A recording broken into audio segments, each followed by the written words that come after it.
Hello বন্ধুরা, আপনারা নিশ্চয়ই সবাই খুব ভালো আছেন। আবার আমি আপনাদের সামনে আরেকটি নতুন রেসিপি নিয়ে হাজির হয়ে গেলাম।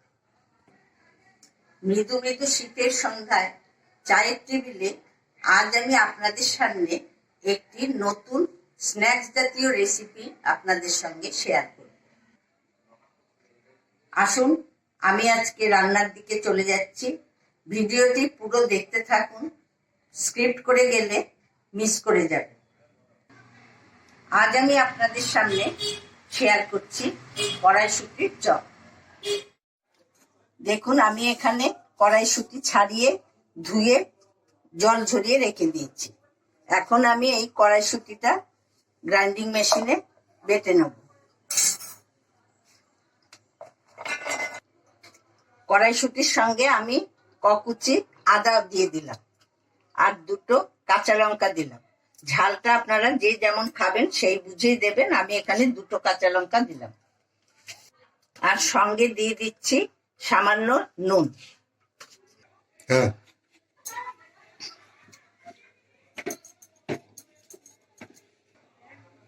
আমি এখন এটা গ্রাইন্ডিং এ বেটে নিচ্ছি। দেখুন আমার কি সুন্দর এটা বাটা হয়ে গেছে, একদম মিহি করে বেটে নিয়েছি। এবার আমি একটি বোলের মধ্যে এটা ঢেলে নিচ্ছি।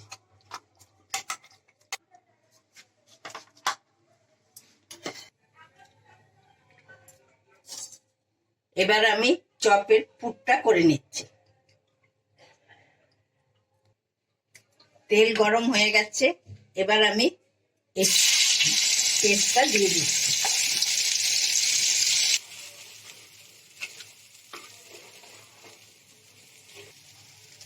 আমি এখানে আগে থাকতে আলু ম্যাশ করে রেখেছি। এই আলুটা এখন এই মিক্সি এই ম্যাশ করা আলুটা আমি কড়াইশুঁটির সাথে মিশিয়ে দিচ্ছি। এবার আমি এতে দিচ্ছি সামান্য হলুদ গুঁড়ো, সামান্য একটু শুকনো লঙ্কার গুঁড়ো, ভাজা মশলার গুঁড়ো। ভাজা মশলার গুঁড়ো আমি আগে থেকেই রোস্ট করে রেখেছি। এতে শুকনো লঙ্কা, ছোট এলাচ, দারচিনি, গোটা জিরে, ধনে সব ভেজে আমি এই মশলাটা করে রেখেছিলাম। এবার আমি এতে দিয়ে দিচ্ছি 3 চামচ বেসন। এবার আমি এতে দিচ্ছি একটু নারকেল কোড়া। আপনারা এতে চিনেবাদামও রোস্ট করে দিতে পারেন।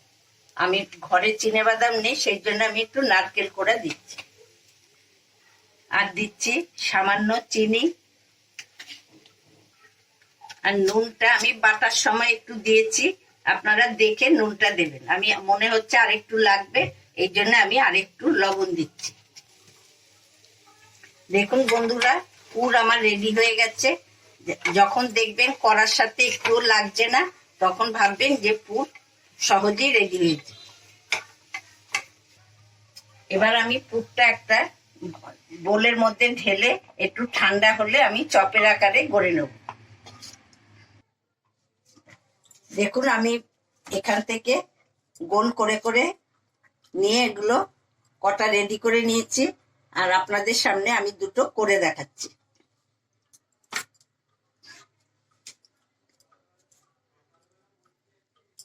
চপ আপনারা যে কোনো সাইজেরই করতে পারেন। আমি এটা আপনাদের দু রকমেরই দেখাবো।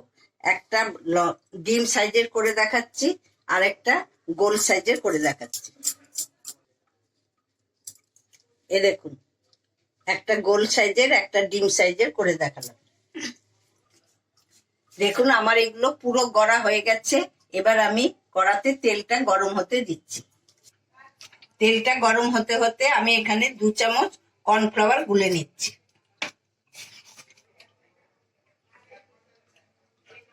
এবার আমি কর্নফ্লাওয়ারটা একটু পাতলা করে গুলে নিচ্ছি।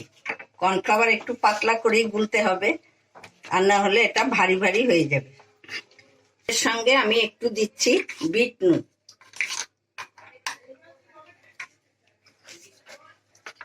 দেখুন এটা কত পাতলা করে গুলেছি, ঠিক এরকম পাতলা করেই গুলবে।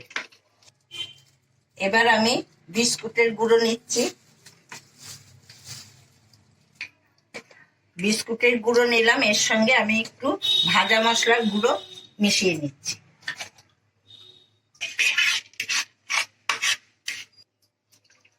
কর্নফ্লাওয়ারের এটা আমি আরেকবার গুলে নিচ্ছি, কেন নিচে কর্নফ্লাওয়ারটা জমে থাকে, এই জন্য আমি আরেকবার গুলে নিলাম।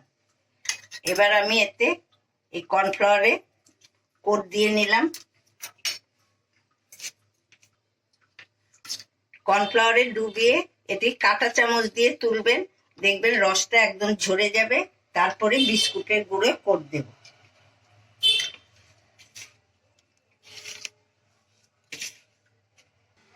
দেখুন বিস্কুটের গুঁড়ো দিয়ে আমার সব কটা চপই রেডি হয়ে গেছে। এবার আমি একটা একটা করে তেলে ভেজে নেব।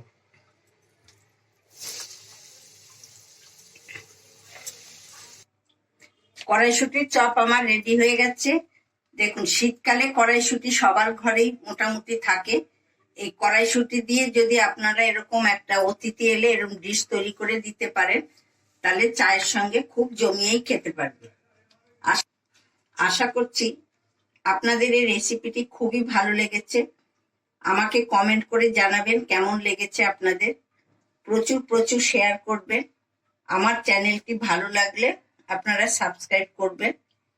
আবার আমি কদিন বাদেই আরেকটি নতুন রেসিপি নিয়ে হাজির হব। এই কড়াইশুটির চপ আপনারা স্যালাড, কাসুন্দি, টমেটো সস, ধনেপাতার চাটনি সবকিছু দিয়েই খেতে পারবেন।